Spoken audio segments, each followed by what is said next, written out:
नंद वंश का संस्थापक कौन था? आपके ऑप्शन नीचे दिए गए हैं। इन चारों ऑप्शन में से एक ऑप्शन आपका सही है, उसे चुनना है। आपका ऑप्शन है नागार्जुन, धनानंद, महानंदिनी और ऑप्शन डी है इनमें से कोई नहीं। आपको मिलता है 3 सेकंड। यदि आपने ऑप्शन डी चुना है तो एकदम सही चुना है। 344 ईसा पूर्व में नंद वंश की स्थापना महापद्म नंद द्वारा की गई थी। नंद वंश का संस्थापक हो जाएगा महापद्म नंद। अगला क्वेश्चन है, नंद वंश का अंतिम सम्राट कौन था?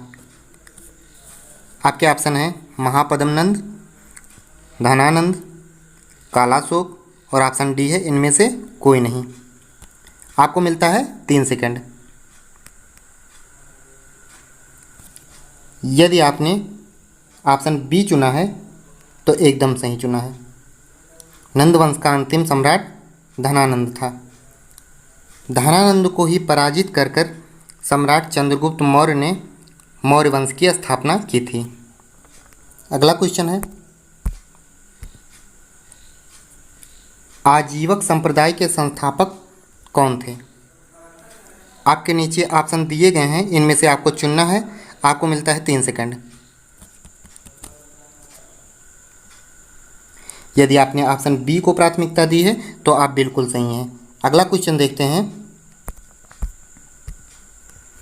तैमूर लंग ने किस वर्ष में भारत पर आक्रमण किया? आपको मिलता है 3 सेकंड।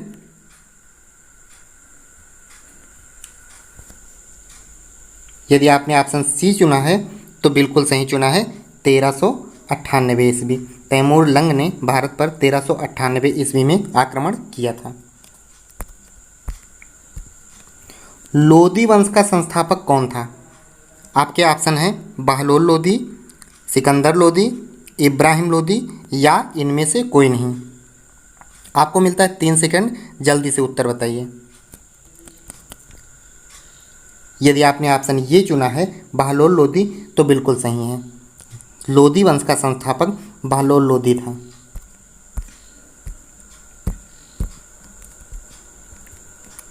महमूद गजनी किस वंश का था? आपके ऑप्शन हैं यामनी, तुगलक, गुलाम या इनमें से कोई नहीं। आपको मिलता है 3 सेकंड। यदि आपने ऑप्शन ये को प्राथमिकता दी है तो आप बिल्कुल सही हैं। महमूद गजनी यामनी वंश का था।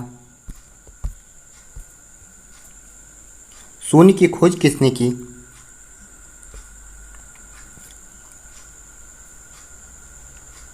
यदि आपने ऑप्शन बी चुना तो बिल्कुल सही है। आर्यभट्ट द्वारा शून्य की खोज की गई थी।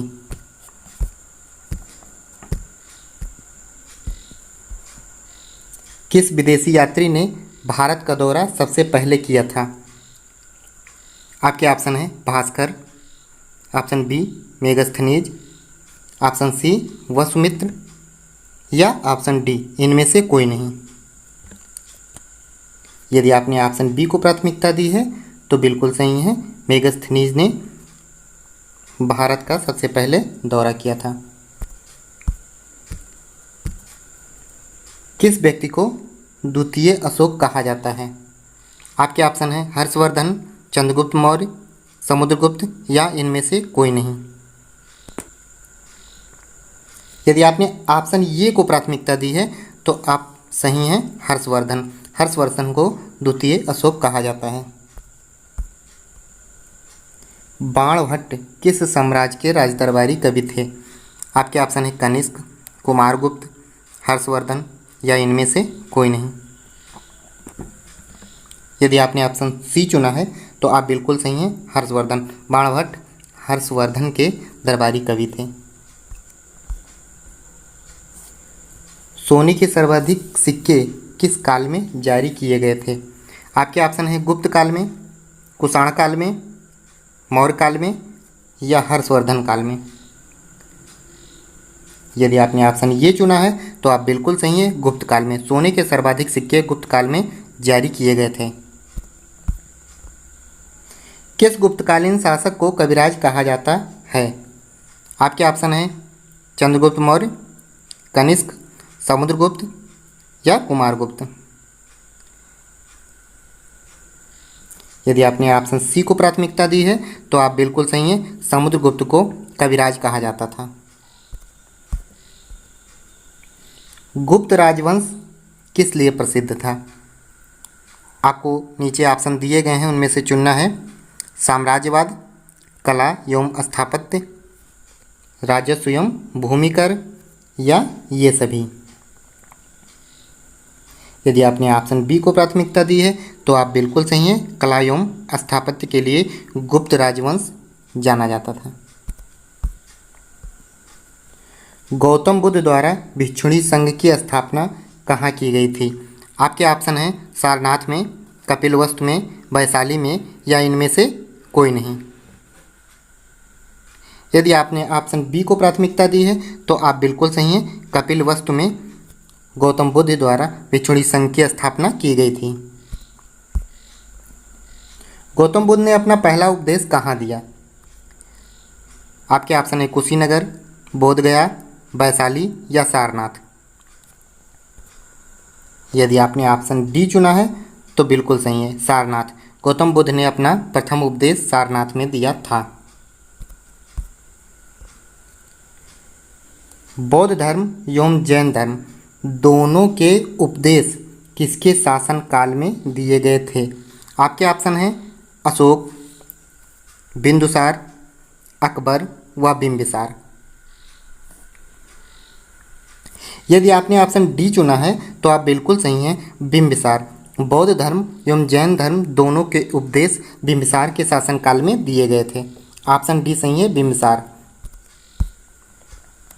सांची का स्तूप किसने बनवाया? आपके ऑप्शन हैं गौतम बुद्ध, खरगोन, अशोक या फिर चंद्रगुप्त। यदि आपने ऑप्शन सी चुना है तो आप बिल्कुल सही हैं, सांची का स्तूप अशोक द्वारा बनाया गया था। कर्ण वंश की स्थापना किसने की थी या कर्ण वंश का संस्थापक कौन था? आपके ऑप्शन है नारायण, सुशर्मा, वासुदेव या भीममित्र। यदि आपने ऑप्शन सी चुना है तो आप बिल्कुल सही हैं, वसुदेव ने कर्ण वंश की स्थापना की थी। चरक किसके राज्य चिकित्सक थे? आपके ऑप्शन है अशोक, चंद्रगुप्त, हर्षवर्धन या फिर कनिष्क। यदि आपने ऑप्शन डी चुना है तो आप बिल्कुल सही हैं, चरक कनिष्क के राज्य चिकित्सक थे। भारत में सर्वप्रथम स्वर्ण मुद्राएं किसने चलाई? आपके ऑप्शन है कुषाण, शक, इंडो बैक्ट्रियन या इनमें से कोई नहीं। यदि आपने ऑप्शन सी चुना है तो आप बिल्कुल सही हैं, इंडो बैक्ट्रियन द्वारा भारत में सर्वप्रथम स्वर्ण मुद्राएं चलाई गई थी।